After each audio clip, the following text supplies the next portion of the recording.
فاسألوا أهل الذكر إن كنتم لا تعلمون۔ دورہ تفسیر القرآن کی آج 17ویں کلاس ہے اور علم غیب کے متعلق ہم بات کر رہے ہیں۔ علم غیب کے بارے میں ہمارا عقیدہ کیا ہے اور توحید کے حوالے سے ہمارا علم غیب کے متعلق کیا عقیدہ ہے، یہ بات پیچھے ہو چکی ہے۔ تو میں نے یہ عرض کیا تھا ہمارا عقیدہ یہ ہے کہ نبی پاک صلی اللہ تعالیٰ علیہ وآلہ وسلم کو، بلکہ کسی بھی نبی کو اللہ تعالیٰ کی عطا کے بغیر کوئی بھی علم حاصل نہیں ہے، یہ ہمارا عقیدہ ہے۔ اور یہ ہمارا عقیدہ کہاں سے ثابت ہے؟ یہ پارہ نمبر 7 سورہ انعام کی آیت نمبر 50 ہے۔ اللہ تعالیٰ فرماتا ہے قُلْ لَا أَقُولُ لَكُمْ عِنْدِي خَزَائِنُ اللَّهِ وَلَا أَعْلَمُ الْغَيْبَ۔ محبوب آپ ان کو فرمائیے کہ میں نہیں کہتا کہ میرے پاس اللہ کے خزانے ہیں، اور نہ ہی میں یہ کہتا ہوں کہ میں غیب جانتا ہوں، اور نہ ہی میں تمہیں یہ کہتا ہوں وَلَا أَقُولُ لَكُمْ إِنِّي مَلَكٌ کہ میں فرشتہ ہوں، ان أَتَّبِعُ إِلَّا مَا يُوحَىٰ إِلَيَّ میں تو اسی کی اتباع کرتا ہوں جو رب تعالیٰ مجھے عطا فرماتا ہے، جو رب تعالیٰ وہی فرماتا ہے۔ تو اس آیت کریمہ میں بھی سرکار نے فرمایا کہ میں غیب نہیں جانتا، میں یہ نہیں کہہ رہا کہ میں غیب جانتا ہوں، ٹھیک ہے۔ اور پھر اللہ تعالیٰ نے ارشاد میں سورہ انعام کی آیت نمبر 59 ہے وَعِندَهُ مَفَاتِحُ الْغَيْبِ لَا يَعْلَمُهَا إِلَّا هُوَ، غیب کی چابیاں اللہ ہی کے پاس ہیں اور اللہ ہی ان کو جانتا ہے، ٹھیک ہے۔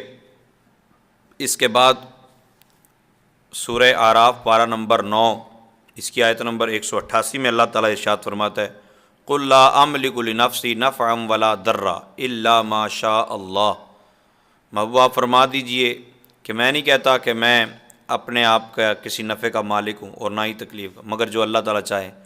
وَلَوْ كُنْتُ عَالَمُ الْغَيْبَ اور اگر میں غیب جانتا لَاسْتَكْثَرْتُ مِنَ الْخَيْرِ تو میں خیر کثیر حاصل کر لیتا۔ اچھا وَمَا مَسَّنِيَ السُّوءُ اور مجھے بالکل کوئی تنگی و تکلیف نہیں آتی۔ اچھا اب یہاں میں بالکل بات کلیئر کر دوں کہ ان تینوں آیات میں یا دیگر کوئی بھی آیت کوئی لے کے آتا ہے یا رسول پاک صلی اللہ تعالیٰ علیہ وسلم کے حوالے سے حضرت عائشہ صدیقہ رضی اللہ تعالیٰ عنہ کا کوئی قول پیش کرتا ہے کہ جو یہ کہے کہ محمد غیب جانتے ہیں تو وہ جھوٹ بولتا ہے، تو بالکل ٹھیک ہے نا۔ ان آیات پر بھی اس کے علاوہ بھی اگر کسی کے پاس کچھ آیات ہیں تو ان کے اندر یہ کہیں نہیں لکھا ہوا کہ اللہ نے فرمایا ہو کہ میں نے نہیں دیا، یا سرکار نے فرمایا کہ اللہ تعالیٰ کے عطا کرنے کے باوجود میں نہیں جانتا، ٹھیک ہے۔ ہاں رسول پاک صلی اللہ علیہ وسلم نے فرمایا میں نہیں جانتا، ہاں اللہ مجھے جو عطا کرتا ہے پھر میں اسی کی اتباع کرتا ہوں، یہ ضرور موجود ہے۔ اللہ تعالیٰ کے پاس غیب کی چابیاں ہیں، تو یہ ساری باتیں ان کا جواب بھی میں ابھی آگے عرض کروں گا کہ ہم جو مراد لے رہے ہیں وہ کیوں درست ہے۔ مراد ہماری یہ ہے کہ اللہ تعالیٰ کی عطا کے بغیر کسی کے پاس کوئی علم نہیں، بلکہ میں تو کہتا ہوں علم حاضر بھی نہیں ہے، علم غیب تو چھوڑے نا، علم حاضر بھی نہیں۔ ہماری آنکھوں کے سامنے جو چیز ہوتی ہے اس کو بھی ہم جانتے ہیں تو اللہ تعالیٰ کی عطا سے ہی جانتے ہیں۔ تو نبی پاک صلی اللہ علیہ وسلم یا دیگر انبیاء کرام کے بارے میں ہمارا عقیدہ یہ ہے کہ اللہ تعالیٰ کی عطا کے بغیر علم غیب نہیں ہے۔ اب سوال یہ ہے کہ کیا اللہ تعالیٰ نے عطا فرمایا؟ تو اگر کسی کے پاس کوئی ایک آیت ہو کہ اللہ نے عطا بھی نہیں فرمایا تو مجھے لا کے دے دیں، میں انشاءاللہ عز و جل اپنے معاملات سے رجوع کر لوں گا، اور نہیں مل سکے گی اور یقیناً نہیں مل سکے گی، ٹھیک ہے نا۔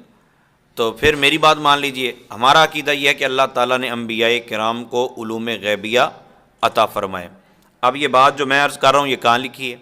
تو آپ سب سے پہلے پارہ نمبر 1 سورہ بقرہ کی آیت نمبر 31 دیکھیے وَعَلَّمَ آدَمَ الْأَسْمَاءَ كُلَّهَا ثُمَّ عَرَضَهُمْ عَلَى الْمَلَائِكَةِ فَقَالَ أَنبِئُونِي بِأَسْمَاءِ هَؤُلَاءِ إِن كُنتُمْ صَادِقِينَ۔ حضرت آدم علیہ السلام کے بارے میں اللہ تعالیٰ فرماتا ہے کہ آدم علیہ السلام کو اللہ تعالیٰ نے تمام نام سکھائے، تمام نام، ٹھیک ہے۔ پھر اللہ تعالیٰ نے وہ چیزیں فرشتوں کو دکھائیں اور ان سے فرمایا کہ ان کے نام بتاؤ اگر تم سچے ہو، تو پھر فرشتوں نے کہا کہ ہم نہیں جانتے، پھر آدم علیہ السلام نے بتا دیے۔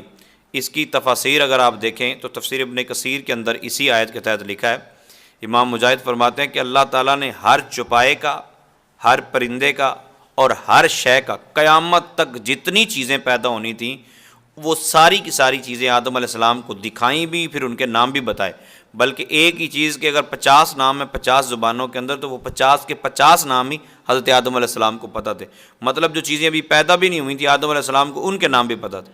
حضرت سعید بن جبیر اور حضرت قتادہ رضی اللہ تعالیٰ عنہم فرماتے ہیں کہ دیگر سلف صالحین بھی ان کے ساتھ، کہ اللہ تعالیٰ نے ہر شے کے نام سکھا دیے. ٹھیک ہے. پھر حضرت ابن جریر فرماتے ہیں کہ اللہ تعالیٰ نے فرشتوں، تمام کے تمام فرشتے جن کی تعداد کا کوئی اندازہ ہی نہیں لگا سکتا، ان سب کے نام آدم علیہ السلام کو بتا دیے. پھر آدم علیہ السلام کی جتنی اولاد پیدا ہونی تھی، وہ اسماء الذریہ، قیامت تک جتنی اولاد پیدا ہونی تھی، میرا آپ کا ہر ایک کا نام اللہ تعالیٰ نے آدم علیہ السلام کو بتا دیا. مطلب ہماری شکلیں بھی دکھائیں اور ہمارے نام بھی بتائے. ٹھیک ہے. وَالصَّحِيحُ أَنَّهُ عَلَّمَهُ أَسْمَاءَ الْأَشْيَاءِ كُلِّهَا، حقیقت یہ ہے کہ تمام کی تمام چیزوں کے نام سکھائے. کیسے؟ ان کی ذات بتائی، ان کے افعال بتائے، یہ چیز ہے، یہ فلاں چیز ایسے کرے گی تو یہ اس کا نام ہوگا، یہ ایسے کرے گی تو یہ اس کا نام ہوگا، نیچے ہوگی تو بیٹھنے کا اس کا نام ہوگا، کھڑی ہوگی تو اس کو قیام کہیں گے. یہ ساری باتیں بتائیں. حضرت عبداللہ ابن عباس رضی اللہ تعالیٰ فرماتے ہیں تم سمجھو کہ شاید کوئی بڑی بڑی چیزیں بتائیں، نہ، پیالی اور پیالے، کاغذ، قلم، ہر چیز کا بیان اللہ تعالیٰ نے آدم علیہ السلام کو سکھا دیا، نام بھی بتائے اور ان کے کام بھی بتائے. تو اب مجھے بتاؤ کہ کون سی چیز ہوگی جس کا نام آدم علیہ السلام کو نہیں پتا ہوگا؟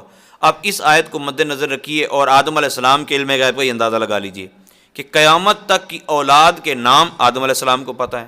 قیامت تک کی اولاد کے افعال اور ان افعال کے نام، یہ بیٹھنا ہے، یہ کھڑا ہونا ہے، یہ لیٹنا ہے، یہ کھانا ہے، یہ پینا ہے، یہ سونا ہے، یہ جاگنا ہے، ہر چیز کے نام آدم علیہ السلام کو پتہ تھے، وہ انداز بھی پتہ تھے. تو کتنا کمال کا علم ہے. اور پھر اس کے بعد آپ آ جائیے حضرت ابراہیم علیہ السلام کے حوالے سے. تو پارہ نمبر 7 اس کی آیت نمبر 75 ہے، سورہ انعام ہے. رب تعالیٰ فرماتا ہے وَكَذَلِكَ نُرِي إِبْرَاهِيمَ مَلَكُوتَ السَّمَاوَاتِ وَالْأَرْضِ وَلِيَكُونَ مِنَ الْمُوقِنِينَ، کہ حضرت عبداللہ ابن عباس رضی اللہ تعالیٰ عنہ فرماتے ہیں کہ آسمانوں اور زمینوں کی بادشاہیوں سے مراد کہ ان کی مخلوق، یعنی حضرت ابراہیم علیہ السلام کو اللہ تعالیٰ نے زمین و آسمان کی ساری مخلوقات دکھا دی. حضرت سعید بن جبیر اور حضرت مجاہد رضی اللہ تعالیٰ عنہ فرماتے ہیں کہ اس سے آسمانوں اور زمین کی نشانیاں مراد ہیں، یعنی زمین اور آسمان کی جتنی نشانیاں وہ ساری ابراہیم علیہ السلام کو دکھا دیں. پھر وہ کیسے دکھائیں؟ حضرت ابراہیم علیہ السلام کو بیت المقدس کے ایک پتھر پر کھڑا کیا گیا اور آپ کے لیے تمام آسمانوں کو کھول دیا گیا، یہاں تک کہ آپ نے عرش و کرسی اور آسمانوں کے تمام عجائب اور جنت میں اپنے مقام کو معائنہ فرمایا. پھر آپ کے لیے زمین کا مشاہدہ کروایا گیا، آپ کے لیے زمین کھول دی گئی، یہاں تک کہ آپ نے سب سے نیچے کی زمین تک نظر کی اور زمینوں کے عجائبات دیکھے. ٹھیک ہے. اب یہ سر کی آنکھوں سے دیکھے یا باطنی نگاہ سے دیکھے، دونوں صورتوں میں یہ بات ذہن میں رکھیے گا، ابراہیم علیہ السلام نے دیکھے اور وہ چیزیں دیکھی جہاں تک کسی بھی ذریعے سے انسان کی نگاہ نہیں پہنچ سکتی. صرف اللہ تعالیٰ کی عطا سے ہی یہ علوم غیبیہ ملتے ہیں. اور تفسیر ابن کثیر کے اندر بھی یہ بات موجود ہے کہ ابراہیم علیہ السلام کو جب اللہ تعالیٰ نے یہ نظارہ کروایا تو آدم علیہ السلام نے ہر ایک کے معاملات کو دیکھا، جو گناہ کر رہے تھے ان کے گناہوں کو بھی دیکھا، جو نیکیاں کر رہے تھے ان کی نیکیوں کو بھی دیکھا، تمام کے تمام لوگوں کو دیکھا حضرت ابراہیم علیہ السلام نے. تو ابراہیم علیہ السلام کو اللہ اتنا علم عطا فرمائے کہ وہ ایک ہی جگہ کھڑے کھڑے پوری کائنات کو دیکھ لیں، ساتوں زمینوں کو دیکھ لیں، ساتوں آسمانوں کو دیکھ لیں. اور ہمارے آقا صلی اللہ علیہ وسلم کے بارے میں عقیدہ یہ ہو کہ وہ دیوار کے پیچھے بھی نہیں جانتے.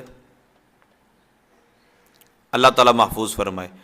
پھر حضرت عیسیٰ علیہ السلام کے بارے میں آپ دیکھ لیجئے، پارہ نمبر 3 سورہ آل عمران کی آیت نمبر 49 ہے. یہ پوری آیت یہ ہے وَرَسُولًا إِلَىٰ بَنِي إِسْرَائِيلَ أَنِّي قَدْ جِئْتُكُم بِآيَةٍ مِّن رَّبِّكُمْ أَنِّي أَخْلُقُ لَكُم مِّنَ الطِّينِ كَهَيْئَةِ الطَّيْرِ فَأَنفُخُ فِيهِ فَيَكُونُ طَيْرًا بِإِذْنِ اللَّهِ وَأُبْرِئُ الْأَكْمَهَ وَالْأَبْرَصَ وَأُحْيِي الْمَوْتَىٰ بِإِذْنِ اللَّهِ. آگے جا کے بات آتی ہے وَأُنَبِّئُكُم بِمَا تَأْكُلُونَ وَمَا تَدَّخِرُونَ فِي بُيُوتِكُم، کہ میں تمہیں وہ بھی خبر دوں گا جو تم کھاتے ہو اور وہ بھی خبر دوں گا جو تم چھپاتے ہو اپنے گھروں کے اندر. اب عیسیٰ علیہ السلام جو کھا کے آئے ہیں لوگ، ان کا بھی بتاتے ہیں کہ پیٹ میں کیا ہے، ٹھیک ہے، اور کیا کیا کھا کے ہیں، اور جو گھروں میں چھپا کے آئے ہیں ان کے بارے میں بتاتے ہیں. تو عیسیٰ علیہ السلام کا کمال تو یہ ہوا، ٹھیک ہے، اور جو گھروں میں چھپا ہے وہ بھی جانتے ہیں، وہ بھی دیکھتے ہیں. اور رب تعالیٰ نے فرمایا ان فی ذلک لآیۃ لکم ان کنتم مؤمنین، اگر تم مومن ہو تو تمہارے لیے نشانی ہے اس میں. حضرت مریم رضی اللہ تعالیٰ عنہا کے جہاں جب عیسیٰ علیہ السلام کی ولادت ہوئی تو حضرت مریم رضی اللہ تعالیٰ عنہا کو اللہ تعالیٰ نے ارشاد فرمایا کہ مریم پریشان نہ ہو، اس کی طرف اشارہ کر دینا۔ تو یہ سورہ مریم کی آیت نمبر 29 اور 30 ہے کہ مریم رضی اللہ تعالیٰ عنہ نے اشارہ کیا، فاشارت الیہ قالوا کیف نکلم من کان فی المہد صبیا، تو لوگوں نے کہا یہ بچہ پنگوڑے میں کیسے بولے گا؟ تو حضرت مریم رضی اللہ تعالیٰ عنہ کہنے لگی یہ بولے گا۔ حضرت عیسیٰ علیہ السلام خود پھر بولے قال انی عبد اللہ آتانی الکتاب وجعلنی نبیا، کہ مجھے اللہ نے نبی بنایا ہے اور مجھے کتاب بھی دے کے بھیجا ہے۔ اب مجھے یہ بتاؤ کہ عیسیٰ علیہ السلام ابھی پنگوڑے میں ہیں، ابھی ماں کی گود میں، ان کو کیسے پتہ کہ میں بڑا بھی ہوں گا، پھر مجھے نبوت بھی ملے گی، پھر مجھے کتاب بھی ملے گی؟ وہ تو ساری چیزیں بعد میں ہوئیں۔ تو یہ عیسیٰ علیہ السلام کا علم کا کمال ہے کہ عیسیٰ علیہ السلام کو کئی سال بعد ہونے والا جو معاملہ تھا وہ پتہ تھا، اس لیے آپ نے فرمایا انی عبداللہ۔ اب کوئی بولے جی اللہ نے عطا کیا تو بھائی ہم کب کہہ رہے ہیں؟ ہم بھی تو یہی کہہ رہے ہیں کہ اللہ تعالیٰ کی عطا سے ہی حاصل ہوتا ہے جس کو بھی جو کچھ حاصل ہوتا ہے۔ اور پھر عیسیٰ علیہ السلام کی امی جان کے بارے میں آپ اندازہ لگا لیجئے کہ عیسیٰ علیہ السلام کی امی جان کے علم کا کمال کیا ہے۔ حضرت مریم رضی اللہ تعالی عنہا آپ نے فرشتوں سے فرمایا، فرشتوں نے آپ کو کہا یا مریم ان اللہ یبشرک بکلمۃ منہ، اللہ تعالیٰ نے اپنی طرف سے آپ کو ایک کلمے کی خوشخبری سنائی ہے، اسمہ المسیح عیسی ابن مریم وجیہا فی الدنیا والآخرہ ومن المقربین، کہ آپ کو اللہ تعالیٰ بیٹا عطا فرمائے گا، ٹھیک ہے، اس کا نام عیسیٰ ہوگا اور وہ تیرا بیٹا ہوگا، سورہ آل عمران کی آیت نمبر 45 اور 46 میں ہے، اور وہ نیک بندوں میں سے ہوگا، دین و دنیا میں عزت پائے گا۔ وَيُكَلِّمُ النَّاسَ فِي الْمَهْدِ وَكَهْلًا، ابھی عیسیٰ علیہ السلام پیدا بھی نہیں ہوئے تو حضرت مریم رضی اللہ تعالیٰ عنہا کو فرشتے کہہ رہے ہیں کہ وہ پیدا ہوگا اور پیدا ہوتے پنگوڑے میں وہ کلام بھی کرے گا اور پھر بڑی عمر بھی پائے گا اور وہ نیک بندہ ہوگا۔ تو عیسیٰ علیہ السلام کی امی جان کو آپ کی ولادت سے پہلے پتہ تھا کہ لڑکا پیدا ہوگا، تو یہ علم غیب نہیں ہے، لیکن یہ اللہ کی عطا سے ہے۔ ہمارا عقیدہ ہی ہے کہ اللہ کی عطا سے۔ پھر حضرت زکریا علیہ السلام کا دیکھ لیجئے، پارہ نمبر 3 ہے اور سورہ آل عمران کی آیت نمبر 39 ہے۔ حضرت زکریا علیہ السلام نے دعا مانگی حضرت مریم کے حجرے کے وسیلے سے، فنادتہ الملائکۃ وہو قائم یصلی فی المحراب، آپ پھر اپنی محراب میں آ کے نماز پڑھ رہے تھے تو فرشتے بول اٹھے ان اللہ یبشرک بیحییٰ مصدقا بکلمۃ من اللہ وسیدا وحصورا ونبیا من الصالحین، کہ اے اللہ تعالیٰ آپ کو یحییٰ بیٹی خوشخبری سناتا ہے، یعنی آپ کے ہاں ابھی ہوگا، ابھی بیٹا ہوگا، ٹھیک ہے، اس کا نام یحییٰ ہوگا، وہ عیسیٰ علیہ السلام کی تصدیق کرے گا، پھر سردار ہوگا، پھر ساری زندگی شادی نہیں کرے گا، حصورا، ٹھیک ہے، وہ نبی بھی ہوگا۔ تو اتنے سارے بعد میں سالوں بعد ہونے والے واقعات جو ہیں وہ حضرت زکریا علیہ السلام کو پہلے پتہ چل گئے۔ تو کیا یہ اللہ تعالیٰ کی طرف سے عطا کردہ علم غیب نہیں ہے؟ کیا زبان سے چکھا جا سکتا تھا، چکھ کے یہ پتہ کیا جا سکتا تھا؟ آنکھ سے دیکھا جا سکتا تھا، کان سے سنا جا سکتا تھا، ٹھیک ہے، ہاتھ سے چھوا جا سکتا ہے؟ نہیں، یہی تو علم غیب ہے جو ہم سے غیب رہا، لوگوں سے غیب رہا، لیکن حضرت زکریا علیہ السلام کو اللہ تعالیٰ نے علم دے دیا۔ تو انشاءاللہ عز و جل اس کے آگے بھی، بلکہ آپ یوں سمجھیں کہ حضرت یوسف علیہ السلام پر جب تہمت لگی نا تو جو بچہ تھا پنگوڑے میں، قرآن کہتا ہے سورہ یوسف کی آیت نمبر 26، 27 اور 28 ہے، قال ہی راودتنی عن نفسی وشاہد شاہد من اہلہا، زلیخا کے معاملے میں جب بات چلی تو ان کے گھر والوں میں سے ایک نے گواہی دے دی۔ وہ کون تھا گواہی دینے والا؟ وہ گواہی دینے والا پنگوڑے میں ایک بچہ تھا، وہ چھوٹا سا بچہ تھا۔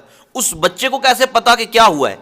اس بچے کو، وہ بچہ تو پنگوڑے میں ہے، جب یہ معاملہ ہوا اس وقت تو وہ بچہ پاس نہیں تھا، اس کو کیسے پتا چلا؟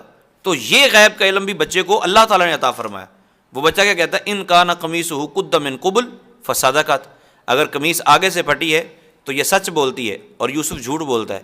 وَإِن كَانَ قَمِيصُهُ قُدَّ مِن دُبُرٍ فَكَذَبَتْ، اگر قمیص پیچھے سے پھٹی ہے تو یہ جھوٹ بولتی ہے، وَهُوَ مِنَ الصَّادِقِينَ، اور وہ سچا ہے۔ فَلَمَّا رَأَىٰ قَمِيصَهُ قُدَّ مِن دُبُرٍ، اور جب قمیص دیکھی گئی تو وہ پیچھے سے پھٹی ہوئی تھی۔ تو یوسف علیہ السلام کی سچائی کی گواہی وہ بچے نے دی۔ بچے کو علم کس نے عطا فرمایا؟ اللہ تعالیٰ نے عطا فرمایا، اور یہی ہمارا عقیدہ ہے کہ اللہ تعالیٰ کی عطا سے یہ سارے علوم ملتے ہیں۔ انشاءاللہ عز و جل یہ دوسرا پارٹ تھا۔ تیسرا پارٹ کل انشاءاللہ عز و جل پیش کیا جائے گا، اور رسول پاک صلی اللہ تعالیٰ علیہ وسلم اور دیگر انبیاء کرام کے علوم اور پھر ان پہ جو اعتراضات ہیں ان کے جواب بھی پیش کیے جائیں گے۔ اللہ تعالیٰ عمل کی توفیق عطا فرمائے، آمین بجاہ النبی۔